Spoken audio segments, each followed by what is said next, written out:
जय हिंद सभी को। 7th क्लास में आप सभी लोगों का स्वागत है। मैं अमरजीत सर।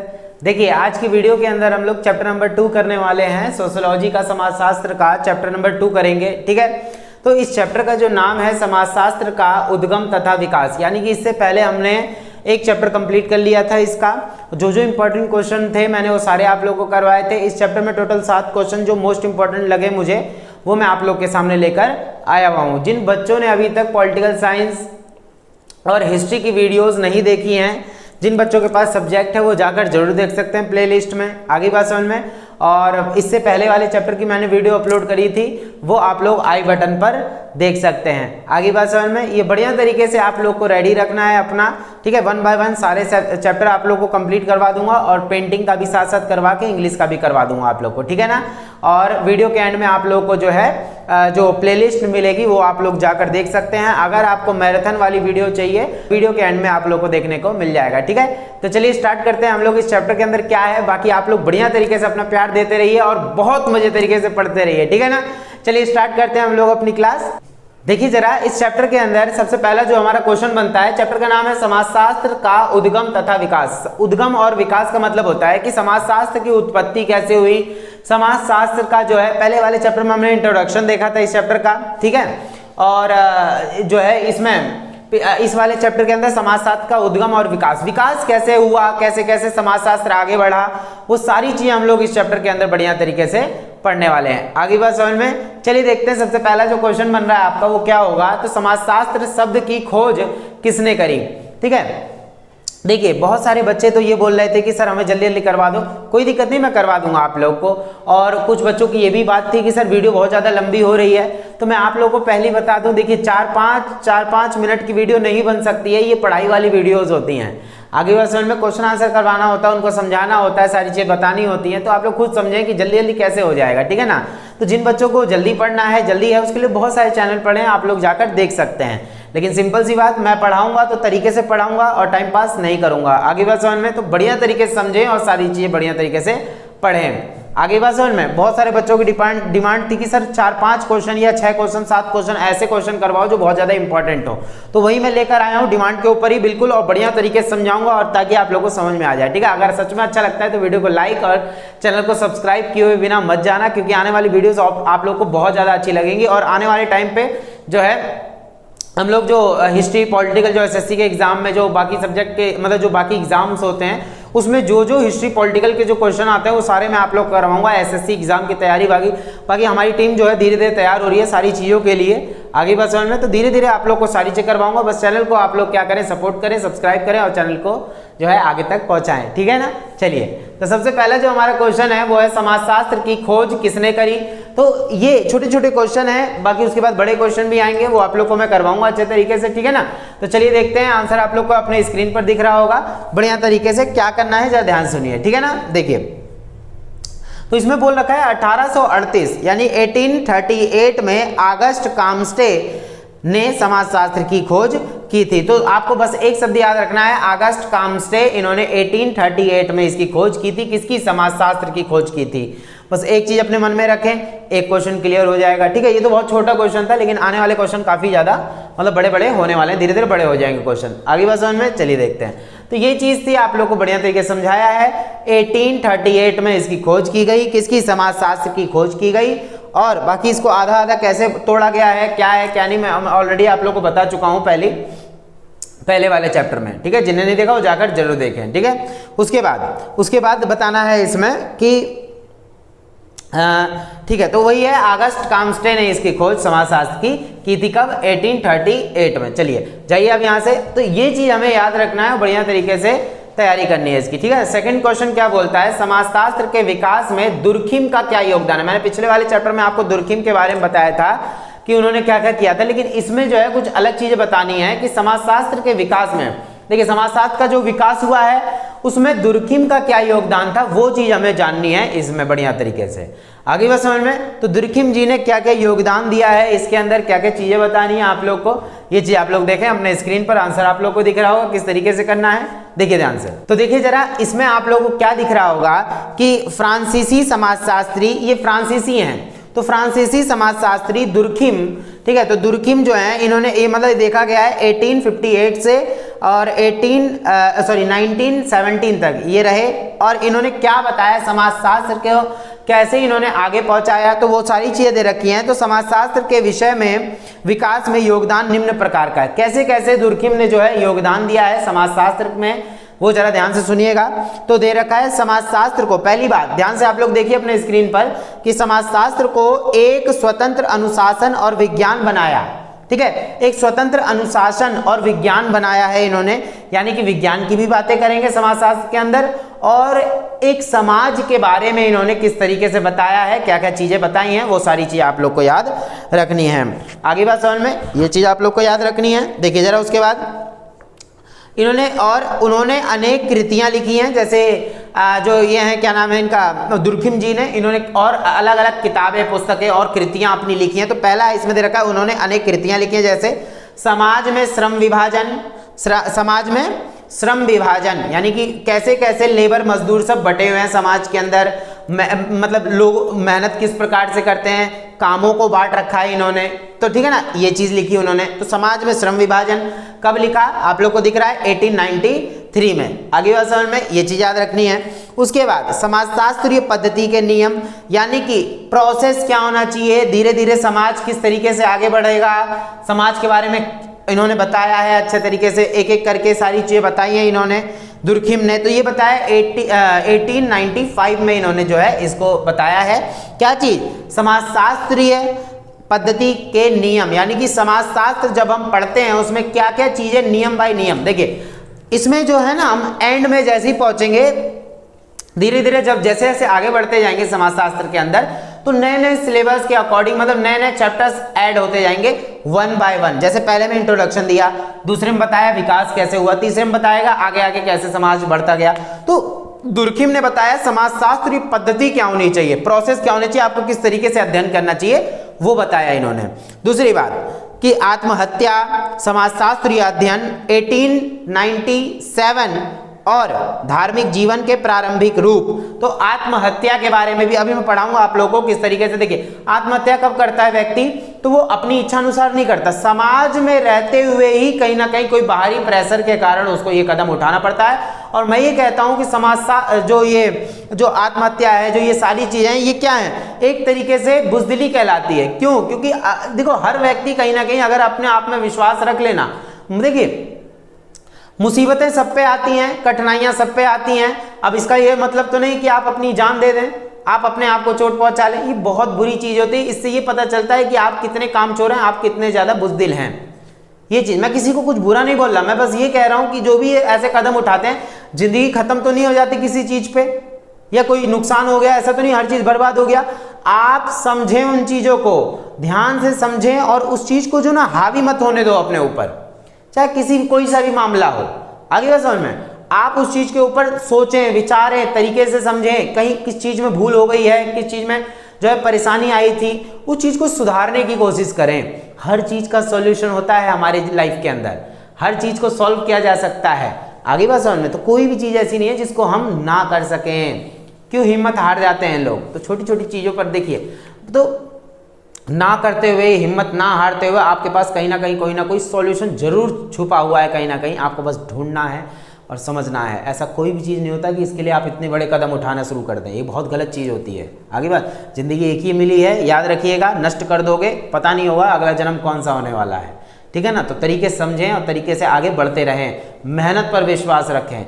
ये हाथ दिखाना, माथे की लकीर पड़वाना, ये सब हटाइए। आपको अपनी किस्मत खुद बदलनी पड़ेगी, कहीं से लिखवा के नहीं आए हैं आप, आपको छीनना पड़ेगा हर चीज़।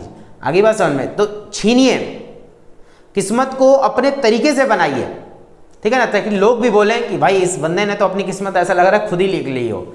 आगे बात समझे, तो मेहनत पे विश्वास रखिए, मेहनत इतनी करिए और सच्चे मन से मेहनत करते रहिए, भगवान का नाम लेते रहें और उनका आशीर्वाद सर पे साथ रहेगा आप लोग के, तो कभी आप हारेंगे नहीं। आगे बात समझ में, आपको प्यार करने वाले मौजूद हैं इस दुनिया में, बहुत लोग हैं जो आपको प्यार करते हैं, निराश नहीं होना है बस। आगे बात समझ में, ये चीज़ आप लोग याद रखिए, ठीक है ना। चलिए देखिए, हिम्मत नहीं हारनी है। तो इन्होंने आत्महत्या समाजशास्त्रीय अध्ययन 1897 में और धार्मिक जीवन के प्रारंभिक रूप, यानी समाज में धार्मिक जीवन भी तो जुड़ा हुआ है, तो ये चीज भी इन्होंने बताई है। तो इन्होंने तीसरी बारे में क्या बता रखा है, आप लोगों को दिख रहा होगा कि आत्महत्या पर शोधकर्ता दुर्खिम ने यह प्रकट किया है कि आत्महत्या एक व्यक्तिक कृत्य है, यानी कि ये क्या है, एक व्यक्तिक कृत्य है, यानी खुद आदमी जो है करता है, इसको अपने ऊपर लाता है। फिर भी आत्महत्या दर के बारे में ऐसा नहीं कहा जा सकता कि प्रति 1000 व्यक्तियों में आत्महत्या करने वाले व्यक्तियों की संख्या को उस समाज की आत्महत्या दर कहते हैं। याद रखिएगा, जरूरी नहीं है कि सभी लोग ऐसा करते हैं, सिर्फ 1000 में से 1-2 व्यक्ति ही ऐसा करते हैं, ऐसे कदम उठाते हैं, जो क्या होते हैं, दिल के कमजोर होते हैं, जो थक हार जाते हैं हर चीज से। अरे भाई थकना नहीं है, लाइफ इसी को तो स्ट्रगल कहते हैं। एक बात याद रखिएगा, भगवान उसी को कठिनाइयां देते हैं जो झेल सकता हो उसको, वरना उनको क्या गर्ज पड़ी है किसी को मुसीबत देने की। आपके ऊपर भगवान को भरोसा है, आप झेल सकते हैं उस चीज को, आप कर सकते हैं, उस चीज से लड़ सकते हैं, जब भी तो आपको मुसीबतें दी है ना।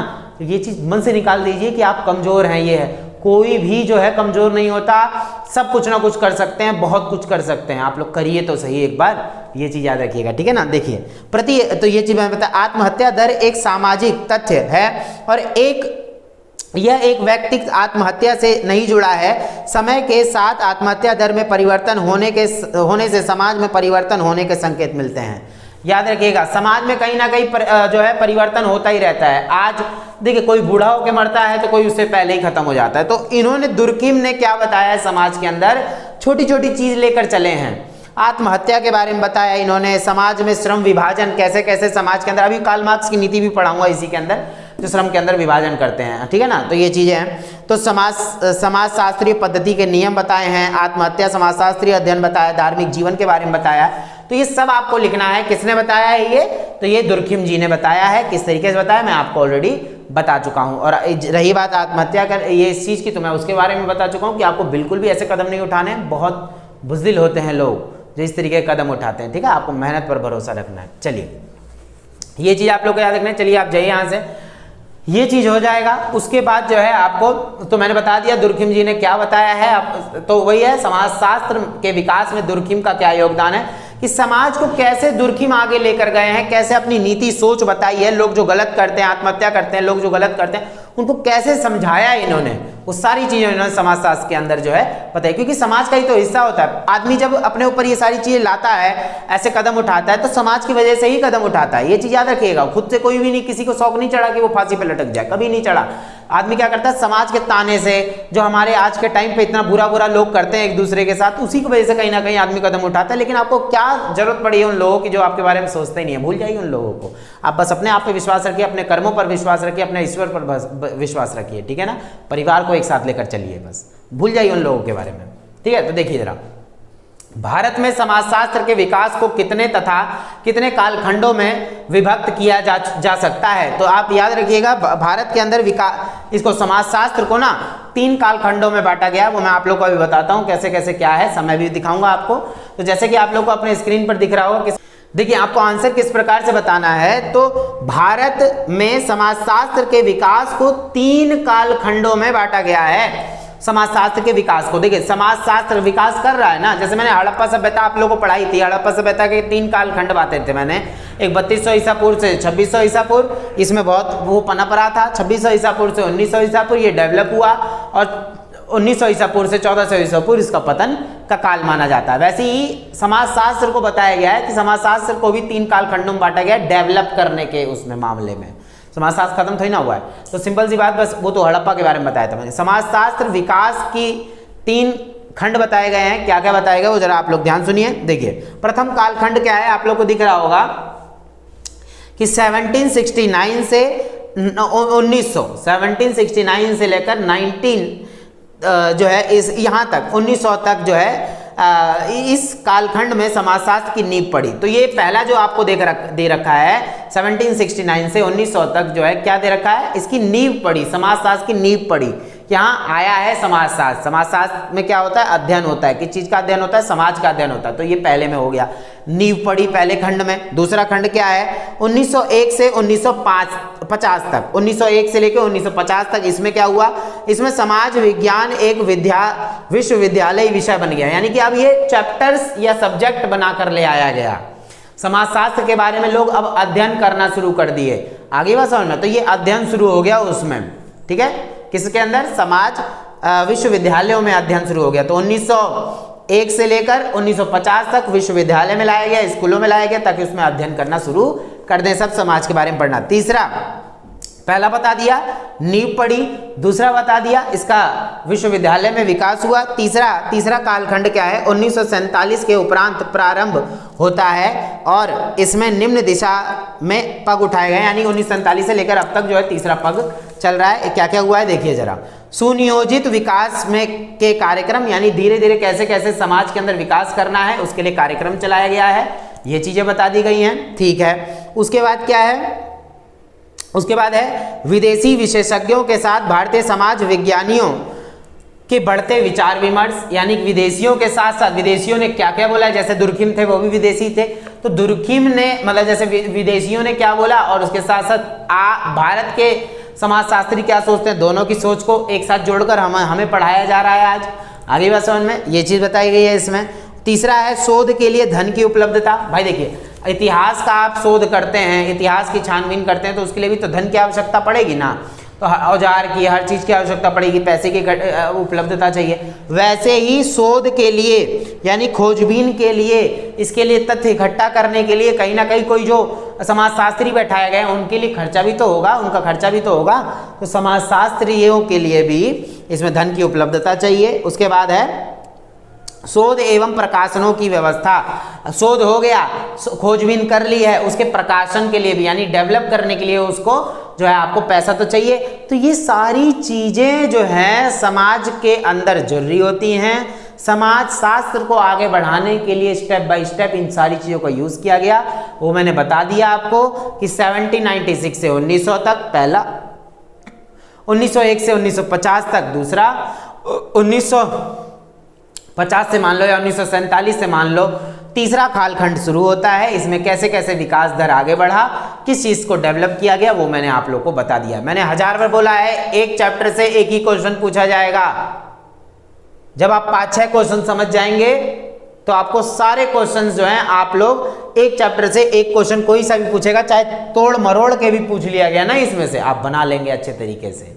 आगे बस समझ में, बस भूलेंगे नहीं ये चीज, ये मेरा वादा रहेगा आप लोगों से, बस बढ़िया तरीके से समझ जाएंगे अगर तो, ठीक है ना। अगर आप लोगों को सच में वीडियो अच्छी लगती है तो प्लीज लाइक किए हुए बिना मत जाना और चैनल को सब्सक्राइब आप लोग जरूर कर लें, ठीक है ना। चलिए, तो ये हो गया हमारा। चलिए महाराज जाइए यहाँ से।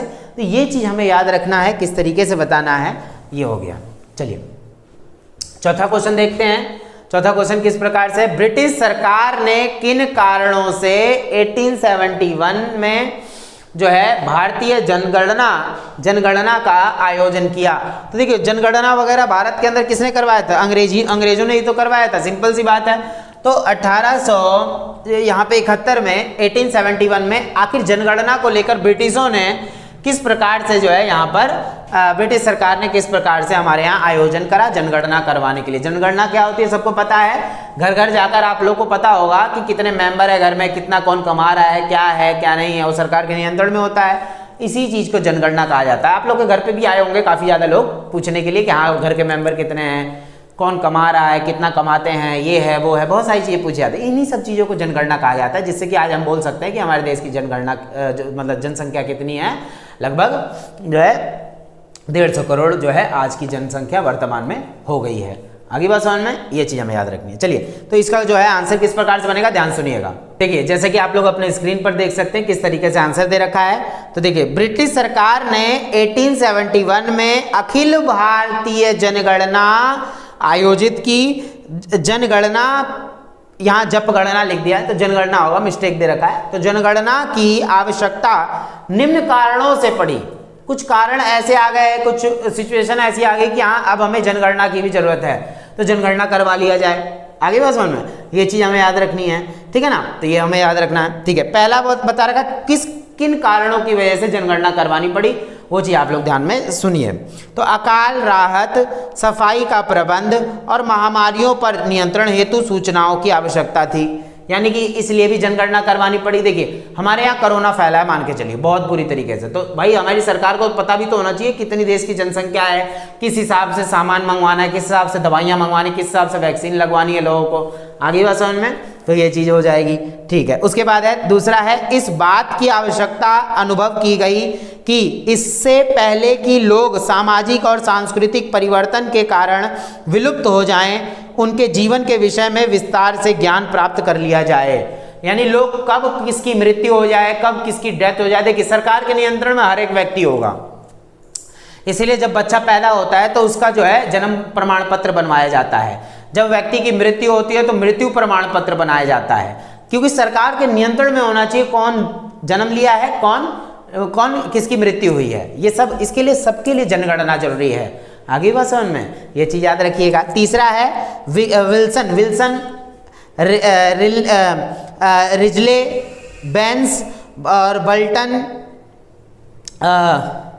उसके बाद है धारस्टान और ओ माले हटन आदि के प्रयासों के कारण जनगणना जनसंख्या समाज और सांस्कृतिक जीवन संबंधी आंकड़े प्राप्त करने का अमूल्य साधन बन गया। यानी बहुत सारे विशेषज्ञों ने, बहुत सारे समाजशास्त्रियों ने ये बताया कि जनगणना का फायदा बहुत ज़्यादा जरूरी है, जनगणना बहुत ज़्यादा जरूरी है करवाना। क्यों? क्योंकि इससे जन्म, मृत्यु, बीमारियां, हर चीज़ का पता लग जाता है कि क्या कहाँ पे कितना चीज़ें हो रही हैं, इसलिए जनगणना बहुत ज़्यादा जरूरी है। इसीलिए बोला गया ब्रिटिश सरकार ने किन कारणों से 1871 में भारतीय जनगणना का आयोजन किया, तो इसी वजह से अखिल भारतीय जनगणना का आयोजन किया गया 1871 में। क्यों? क्योंकि भाई जो मैंने अभी आपको दिक्कतें बताई, इस वजह से अकाल, महामारी, समस्या आ जाती है, कुछ भी आ जाता है, तो उसके लिए जो है जनगणना करनी बहुत ज़्यादा जरूरी हो जाती है। आगे बात समझ में, तो ये चीज़ हो जाएगा। इसका आंसर आप लोगों को मैंने बता दिया। मैं पहली बता रहा हूँ, एक चैप्टर से एक ही क्वेश्चन पूछा जाएगा। अगर आपने ये ऐसे क्वेश्चन समझ लिए, मोड़ तोड़ मरोड़ के आप लोग अगर आ जाता है यही क्वेश्चन, तो बहुत बढ़िया बात है। ठीक है, क्योंकि कोई नहीं बता सकता कि एग्जैक्ट वही क्वेश्चन आने वाला है, ये चीज़ कोई नहीं जानता है। बस आप लोग को एक अनुमानता बता दिया जाएगा। आपने जब सारी चीज़ पढ़ ली है ना अच्छे तरीके से, तो उसमें से आप जब चैप्टर की नॉलेज ले लेते हैं, क्या है इस चैप्टर में क्या नहीं है, तो आप बढ़िया तरीके से उसको बना सकते हैं। कोई दिक्कत, ये चीज़ आप लोग को याद रख लेनी है। ठीक है ना, चलिए तो चलिए जाइए आंसर यहाँ से आप, तो इस तरीके से हम लोग जान लेंगे इसको। ठीक है ना, चलिए उसके बाद आता है आपका पांचवा क्वेश्चन है, समाजशास्त्र की उत्पत्ति में किन समाजशास्त्रियों ने प्रमुख योगदान किया है। तो समाजशास्त्र की उत्पत्ति में किन समाजशास्त्रियों ने प्रमुख योगदान दिया है, तो देखिए जरा ध्यान से, समाजशास्त्र की उत्पत्ति में कौन कौन से ऐसे जो समाजशास्त्री हैं उन्होंने योगदान दिया कि समाजशास्त्र को आगे पहुंचाया जा सके, तो वो हम लोग जानेंगे इस क्वेश्चन के अंदर। देखिए ये आंसर आप लोग को इंपॉर्टेंट समझना है, बहुत बढ़िया तरीके से समझना होगा। ठीक है, क्या है जरा इसका क्वेश्चन एक बार सुनेंगे। समाजशास्त्र की उत्पत्ति में किन समाजशास्त्रियों ने प्रमुख योगदान दिया, यानी समाजशास्त्र को आगे बढ़ाने के लिए कौन कौन समाजशास्त्री आए हैं, क्या क्या उन्होंने योगदान दिया है, वो सारी चीज़ हम लोग यहाँ पे समझ रहे हैं। तो पहले देखिए समाजशास्त्र की उत्पत्ति में जो है कुछ समाजशास्त्री आते हैं। जैसे पहले आते हैं अरस्तु। अरस्तु का नाम तो बहुत सारे लोगों ने सुना होगा, जो काफ़ी विख्यात रहे हैं हर चीज़ में, अरस्तु, प्लेटो, ऐसे। तो अरस्तु क्या है, देखिए अरिस्टोटल इन्हें बोला जाता है। तो विद्वानों ने समाजशास्त्र की उत्पत्ति का श्रेय अरस्तु को दिया है। उनके अनुसार अरस्तु का कथन व्यक्ति एक राजनीतिक अर्थात सामाजिक पशु है। यानी कि अरस्तु ने, देखो राजनीति में भी अरस्तु ने बहुत ज़्यादा योगदान दिया है, वैसे ही समाजशास्त्र में भी इन्होंने बोला है कि व्यक्ति एक राजनीतिक और सामाजिक पशु है। समाजशास्त्र का आधार स्तंभ है, यानी मनुष्य क्या करता है कि हर तरीके से व्यक्ति जो है कहीं ना कहीं राजनीति से और समाजशास्त्र से जुड़ा हुआ है, या राजनीति से या समाज से जुड़ा है, उससे अलग मनुष्य नहीं रह सकता। ये बात आप लोगों को याद रखनी है। किसने बोला है? अरस्तु ने बोला है। तो दूसरे कौन है जो है मॉन्टेस्क्यू। ये क्या बोल रहे हैं? मॉन्टेस्क्यू क्या बोल रहे हैं? कुछ अन्य विद्वान मानते हैं कि समाजशास्त्र की उत्पत्ति फ्रांसीसी विद्वानों ने की है और विशेषकर मॉन्टेस्क्यू के लेखों से हुई है। और उन्होंने, मॉन्टेस्क्यू ने यही बोला है कि भाई किसने ज़्यादा बताया इनके बारे में? फ्रांसीसी ने। ठीक है, फ्रांसीसियों ने, क्योंकि काम्स्टे के बारे में मैंने बताया था, वो भी फ्रांसीसी समाजशास्त्री थे। उसके प्रमुख योगदान दो हैं। जैसे प्रथम, उसने समाजों का वर्गीकरण किया है, समाज को बांटा है, समाज में कौन कौन से लोग होते हैं, किस प्रकार से लोग रहते हैं समाज के अंदर, वो। और द्वितीय, इस वर्गीकरण में जो है शिकारियों और भोजन संग्रहकर्ताओं को भी शामिल किया है। तो शिकारी और जो अन्य जो ये हो गए ना, देखिए वर्गीकरण में शिकारियों और भोजन संग्रहकर्ताओं को भी शामिल किया। समाज से अलग तो नहीं है कोई भी, सब होते हैं किसी न किसी समाज का हिस्सा। तो समाजशास्त्र के अंदर हम सारी चीज़ों का अध्ययन करते हैं। इन लोगों के बारे में वर्गीकरण करा है, किसने किया है? तो वो किया है मॉन्टेस्क्यू ने। तो मतलब थोड़ा नाम वैसा है, तो आप लोग देख सकते हैं किस तरीके से नाम दे रखा है, ठीक है, मॉन्टेस्क्यू ये हो गए। उसके बाद तथापि एक विषय के रूप में समाजशास्त्र 1789 की फ्रांस की क्रांति कब हुई थी? 1789 में, और फ्रांसीसी क्रांति के पश्चात उभर कर सामने आई। यानी लोगों ने क्या करा था, पता होगा, फ्रांस की क्रांति में स्वतंत्रता, समानता, भाईचारा, मैंने पॉलिटिकल में पढ़ा रखा है। फ्रांस की क्रांति 1789 में हुई थी। इसमें स्वतंत्रता, समानता, भाईचारा के लिए जो है लड़ाइयाँ लड़ी गई थी, तानाशाही वगैरह इन सबको हटाने की कोशिश की गई थी। आगे बात समझ में, ये चीज़ याद रखना है। उसके बाद कौन से आ रहे हैं? उसके बाद आ रहे हैं हेनरी डी सेंट साइमन। ये साइमन है, साइमन क्लास नहीं हमारे चैनल का नाम है ना। देखिए तो क्या है, ये साइमन होंगे, SAIMON। हमारा चैनल का नाम है SAIMAN, साइमन क्लास, ठीक है, ये साइमन है, तो साइमन है।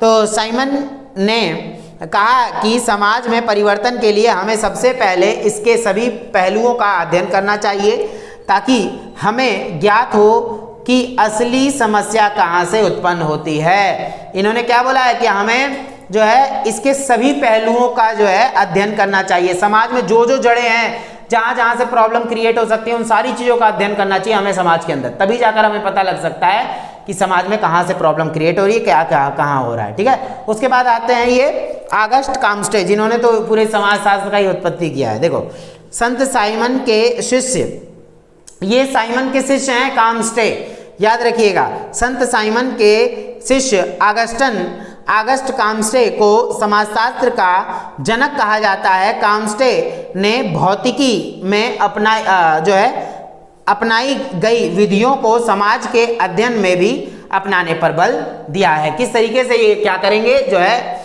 मतलब इन्होंने बताया समाज के भौतिक के बारे में, सामाजिक, राजनीतिक, आर्थिक, हर चीज का अध्ययन जरूरी होता है। समाज से हर व्यक्ति जुड़ा होता है, समाज के बारे में पढ़ना जरूरी है। इस तरीके से जो है यहाँ पर कॉम्स्टे भी बताते हैं कि समाजशास्त्र में इनका भी बहुत ज्यादा योगदान है, ठीक है ना। तो ये जनक माना जाता है इनको समाजशास्त्र। देखिए जरा कॉम्स्टे और क्या बताते हैं। कॉम्स्टे के अनुसार मानव समाज निम्नलिखित चरणों से जुड़ा हुआ है, चरणों से गुजरा हुआ है, जैसे धर्मशास्त्रीय।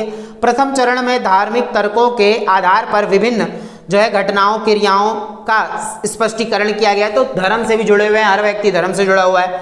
दूसरी बात है दर्शन शास्त्रीय। तो इस चरण में स्पष्टीकरण का ढंग दर्शन शास्त्रीय है। यानी दर्शन शास्त्री का मतलब क्या होता है, एक तरीके से आपको जो समाज का चित्रण दिखाता है, ठीक है, दर्शन करवाता है।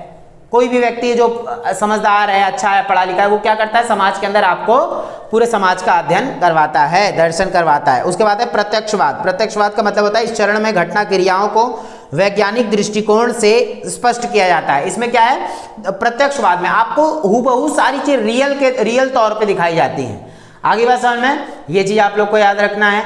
किस तरीके से बताया मैंने, क्लियर हो गया ना, ये चीज आप लोग को याद रखना, ठीक है। उसके बाद है हर्बर्ट स्पेंसर क्या बता रहे हैं, ये बताना है आपको कि ब्रिटिश समाजशास्त्री हर्बर्ट स्पेंसर, ये भी ब्रिटिश हैं, 1820 से 1903 ने 3 खंडों वाली अपनी पुस्तक समाजशास्त्र के सिद्धांत, यानी 1876, 1882, 1896 के विकास के सिद्धांतों की सार्वभौमिकता की बात की है। इन्होंने 3 कालखंडों में समाजशास्त्र को बताया है, इन्होंने अपनी पुस्तक लिखी है। कैसे क्या बताया वो सारी चीजें मैंने आप लोग को बताया। तो पता चल गया कौन कौन से जो है समाजशास्त्री आपके समाजशास्त्र के विकास में बहुत ज्यादा योगदान देते हैं, जिनके पहले नाम आ जाता है अरस्तु, उसके बाद मॉन्टेस्क्यू, उसके बाद हेनरी डी सेंट साइमन, उसके बाद आते हैं ऑगस्ट कॉम्स्टे। ये 4 आपको नाम याद रख लेने, किसने क्या बात बोली वो मैं आप लोग को बता चुका हूँ। लिखना हो जिसको वो लिख सकता है, ठीक है ना। चलिए जाइए हम यहाँ से, जो इसको लिखना हो वो बढ़िया तरीके से लिख सकता है। आगे बात समझ में चलिए देखिए, उसके बाद आता है नेक्स्ट क्वेश्चन। अभी जो स्पेंसर के बारे में लास्ट मैंने आप लोग को पढ़ाया है ना, वही यहाँ पे बताया जा रहा है कि समाजशास्त्र के प्रति स्पेंसर का क्या योगदान है। अभी जैसे हमने दुर्खिम का योगदान जाना, तो ये मेन थे ना जो मैं आप लोग को करवा रहा हूँ, ठीक है। तो देखते हैं कि स्पेंसर का क्या योगदान है समाजशास्त्र में। छठा क्वेश्चन आप लोग पढ़ रहे हैं, जरा ध्यान से देखिए। आप देखिए जरा ध्यान से, तो मैंने जैसे भी बताया था ना, 3 खंडों में इन्होंने अपनी पुस्तक को बांट दिया था।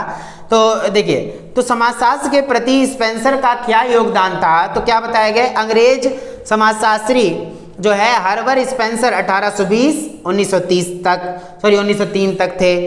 इन्होंने क्या करा, विकासवाद के विचार के विकास में योगदान दिया कि विकास कैसे होगा समाज का, किस तरीके से विकास हो सकता है। उनका महत्वपूर्ण ग्रंथ समाजशास्त्र के सिद्धांत, इन्होंने क्या लिखा है, एक महत्वपूर्ण ग्रंथ लिखा है समाजशास्त्र का सिद्धांत। ये चीज 3 खंडों में विभाजित किया है, किसको, अपनी पुस्तक को। समाजशास्त्र का वो कौन है भाई, कौन याद कर रहा है पढ़ा लेने दो पहले, ठीक है, बाद में याद करना। देखिए तो देखिए समाजशास्त्र का सिद्धांत क्या है, तो 3 खंडों में, यानी कि इन्होंने अपनी पुस्तक लिखी है 3 खंडों में, 1876, 1882, 1896। तो इन खंडों में उन्होंने विकासवाद के सिद्धांत की सार्वभौमिकता के विषय में तर्क दिए हैं। तो इन्होंने विकास के बारे में बताया है अपनी पुस्तक के अंदर, मैंने बता दिया 3 खंडों में बांटा गया है। पुस्तक का नाम है समाजशास्त्र के सिद्धांत, जैसे राजनीतिक सिद्धांत है समाज सिद्धांत हो गया। स्पेंसर के अनुसार समाज भी उसी प्रकार विकसित होते हैं जिस प्रकार जीव प्रजातियां पीढ़ियां गुजरने के साथ साथ समाज के सर्वाधिक योग्य एवं बुद्धिमान सर्वाधिक उपयुक्त सदस्य बचे रहते हैं। इसके विपरीत कम योग्य व्यक्ति समाप्त हो जाते हैं। याद रखिएगा, इन्होंने वही बताया है, जो योग्य रहेगा वही बचा रहेगा समाज के अंदर। जो अयोग्य होता है, जो अपने आप को ना बहुत बुज़दिल समझता है, जो कमजोर समझता है, जो हमेशा उल्टा करने की सोचता है, हमेशा जो नेगेटिव सोचता रहता है, वो उनका रहना सही नहीं हो जाता। इन्होंने बताया वो व्यक्ति क्या करते हैं, कहीं ना कहीं अपने आप को कमजोर पाकर अपने आप को नुकसान पहुंचाना शुरू करते हैं, वो समाज के अंदर नहीं रह सकते, ऐसा इन्होंने बताया है। आगे बात में तो इन्होंने बताया है इसके विपरीत कम योग्य व्यक्ति समाप्त हो जाते हैं।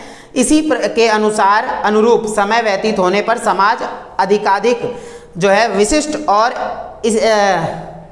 संश्लिष्ट हो जाता है। स्पेंसर ने अपने उपरोक्त सिद्धांत को योग्यतम की उत्तम जीविता नाम दिया है। इन्होंने बताया है जो समाज के अंदर उच्च श्रेणी के लोग होते हैं, या बोल सकते हैं उच्च समझते हैं, भले ही वो जाति धर्म के बारे में नहीं बोल रहे हैं, ये बोल रहे हैं लोगों की सोच को लेकर, लोगों के रहन सहन को लेकर, किस तरीके से लोग सोचते हैं। जो अच्छा सोचता है, जो अपने आप का विकास करता है, जो बुज़दिल नहीं है, जो अपने आप को डरपोक नहीं समझता, वो ज़्यादा चलता है समाज के अंदर। जो डरपोक समझता है, जो कुछ नहीं करता है, आत्महत्या करने की बात करता है, वो महामूर्ख होता है, ये बोलते हैं, ठीक है ना। तो ये साफ साफ बोली गई है समाज, क्योंकि समाज का आप हिस्सा हैं, आप जो भी करते हैं समाज में रहते हुए करते हैं। तो ये बात गलत होती है, आपको देखकर जो गलत लोग काम करते हैं, आपको देखकर और लोग वही काम करने की सोचने लग जाते हैं। तो ये तो बुज़दिली है ना, ये आपको जो है बिल्कुल भी नहीं करना चाहिए। आगे बात समझ में, ये चीज़ आप लोग को याद रख लेनी है, ठीक है ना। देखिए उसके बाद क्या बोला जा रहा है, जरा ध्यान सुनिएगा। देखिए तो हाँ, उसी में बोला गया उपरोक्त वाक्यांश स्पेंसर ने गढ़ा था, और चीजें क्या बोली हैं, पर इस वाक्यांश को प्राय उनके समकालीन चार्ल्स डार्विन के नाम के साथ जोड़ा जाता है। उन्होंने कुछ समय उपरांत यह विचार प्रस्तुत किया था कि जीवंत प्राणी समय के साथ विकसित होते हैं ताकि वह अपने वातावरण की स्थितियों में जीवित बने रह सकें, और उपरोक्त दोनों विचारों में जो है समानता के कारण स्पेंसर समाजों के विकास का विचार जो है सामाजिक डार्विनिज्म कहलाया। तो इन्होंने जो है ना किससे प्रभावित थे, चार्ल्स डार्विन से प्रभावित थे ये स्पेंसर, और उन्हीं की जो है कही सुनी बातों को इन्होंने अपनी बातों में भी लाया, और कैसे कैसे समाज को इन्होंने जो है स्पेंसर ने समाज को आगे बढ़ाया, ठीक है ना। चलिए आंसर बनाने जाइए। तो वही मैंने बताया आप लोग को कि स्पेंसर भी समाज के अंदर कुछ ना कुछ अच्छा बोल रहे हैं, समाज के अंदर अच्छा करने की पूरी कोशिश कर रहे हैं, जो लोग भटके हुए हैं उनको राह पर लाने की कह रहे हैं। आगे बात समझ में, ये चीज़ आप लोग को समझ के लिखनी है। उसके बाद आता है समाजशास्त्र के विकास में मार्क्स का क्या योगदान है। कार्ल मार्क्स के बारे में तो आप लोग बहुत अच्छे से जानते होंगे कि कार्ल मार्क्स ने जो है समाजशास्त्र के बारे में क्या बता रखा है, क्या चीज़ें बताई हैं, ठीक है ना। देखिए तो सिंपल सी बात है, आंसर आप लोग अपने स्क्रीन पर देख सकते हैं। कार्ल मार्क्स क्या बताते हैं, देखिए तो समाज के अंदर जो मजदूर वर्ग है ना उनका सपोर्ट करते हैं कार्ल मार्क्स, ठीक है। देखिए समाजशास्त्र में जर्मन समाज, ये जर्मन है, जर्मनी के हैं, तो चिंतक कार्ल मार्क्स 1818 से 1883 तक ये रहे थे। विचार महत्वपूर्ण है इनके। वेबर के समाज विज्ञान का बड़ा भाग मार्क्स के विचारों की प्रतिक्रिया था। मार्क्स के प्रमुख विचार निम्नलिखित हैं। जैसे कार्ल मार्क्स की नीतियां क्या कहती, तो पहले बता रखा, प्रत्येक समाज जो दासता से प्रारंभ करता है और वह दो वर्गों में विभक्त होता है। कार्ल मार्क्स ने बताया समाज हमारा दो वर्गों से मिलकर बना होता है, एक पूंजीपति वर्ग और एक मजदूर वर्ग, इन दोनों से मिलकर बना होता है। इसीलिए इन्होंने बोला था पूंजीपति वर्ग को समूल नष्ट कर दो, ताकि जो समाज के अंदर जो ये मजदूर वर्ग है उनका शासन अच्छे से हो सके। आगे बात समझ में, ये चीज याद रखनी है। तो इन्होंने बोला है एक वर्ग जो भूमि संसाधनों तथा प्रौद्योगिकी के स्वामी होते हैं, यानी बहुत अमीर पूंजीपति होते हैं, और दूसरा वर्ग वो जिसके पास अपने श्रम के अतिरिक्त बाजार में बेचने के लिए कुछ भी नहीं होता, यानी कि वो सिर्फ अपने श्रम को, मेहनत को बेच सकते हैं, मजदूरी को बेच सकते हैं, उसके अलावा उनके पास कुछ भी नहीं होता। तो दो वर्ग बता दिए कार्ल मार्क्स ने, ठीक है, एक अमीर और एक गरीब। फिर दूसरी बात बोलते हैं ये व्यक्ति के व्यवहार, प्रेरणा और विचारों को समझने के लिए वर्ग एक प्रारंभिक जो है प्रासंगिक तत्व है। इन्होंने क्या बोला, प्रेरणा और विचारों को समझने के लिए वर्ग एक प्रासंगिक जो है तत्व है, यानी कि किस तरीके से व्यवहार को समझना है समाज में, क्योंकि जो मजदूर वर्ग है और जो पूंजीपति वर्ग है वो दोनों क्या है, आपस में संघर्ष कर रहे हैं। मजदूर वर्ग क्या है, वो अलग संघर्ष कर रहा है, पूंजीपति वर्ग उसका नहीं समझ रहे हैं, इसीलिए कार्ल मार्क्स ने इनका मजदूरों का जो है सपोर्ट किया है, ठीक है। उसके बाद है मानव व्यवहार के निर्धारीकरण में ऐतिहासिक कारकों की भूमिका प्रमुख होती है। इन्होंने बताया जो पुराने टाइम पे जैसे लोग झेलते हुए आ रहे हैं ना, वो नहीं झेलना लोगों को, जाति धर्म इन सब के नाम पर जो पुराने लोग झेलते आ रहे हैं वो आज नहीं झेलेंगे, क्योंकि लोग आज डेवलप कर रहे हैं। मजदूरों को अगर शोषण हो रहा है तो मजदूर संघर्ष करे उसके लिए, ये उसकी प्रेरणा दे रहे हैं। चौथा है संघर्ष सामाजिक परिवर्तन का प्रवर्तक है। ये बोल रहे हैं संघर्ष करना चाहिए, सबको मेहनत करनी चाहिए, ठीक है। संघर्ष उसी प्रकार केंद्रीय महत्व का है जिस प्रकार काम्स्टे आदि प्रत्यक्षवादी के अनुसार व्यवस्था की भूमिका है। तो ये चीज बोला गया उन्होंने कि जो सामने है उस चीज को आप ध्यान दें। अगर मजदूरों का शोषण हो रहा है, कार्ल मार्क्स ने यही बताया है, चली जाइए यहाँ से आप, तो कार्ल मार्क्स ने यही बताया है कि अगर समाज के अंदर मजदूरों का शोषण हो रहा है तो समाज को वर्गविहीन और राज्य को राज्यविहीन कर दो, पूंजीपति वर्ग को समूल नष्ट कर दो और समान शासन दे दिया जाए मजदूरों को, और राज्य जो है गैर जरूरी हस्तक्षेप ना करे। ये सारी बातें जो है कार्ल मार्क्स ने बताया। ये भी तो समाज के बारे में ही बोल रहे हैं, क्योंकि समाज के अंदर दोनों प्रकार के लोग हैं, अमीर और गरीब, ये कार्ल मार्क्स बताते हैं। आई होप सबको बढ़िया तरीके से समझ में आया होगा। आप लोग की डिमांड के ऊपर ही मैंने ये चैप्टर बनाया है, ये चीज़ आप लोग को याद रखनी है। चलिए, तो अगले चैप्टर के अंदर हम लोग मिलेंगे, बढ़िया तरीके से चैप्टर में आप लोगों को और अच्छे से करवाऊंगा, ठीक है। तो मिलते हैं हम लोग नेक्स्ट चैप्टर के अंदर, और जिसने पहले वाली वीडियो नहीं देखी वो देख सकते हैं एंड में वीडियो के, ठीक है। आप लोग बढ़िया तरीके से अपना प्यार दें, 7 क्लास का सपोर्ट करें और आगे बढ़ते रहें, ठीक है। तो जय हिंद, जय भारत।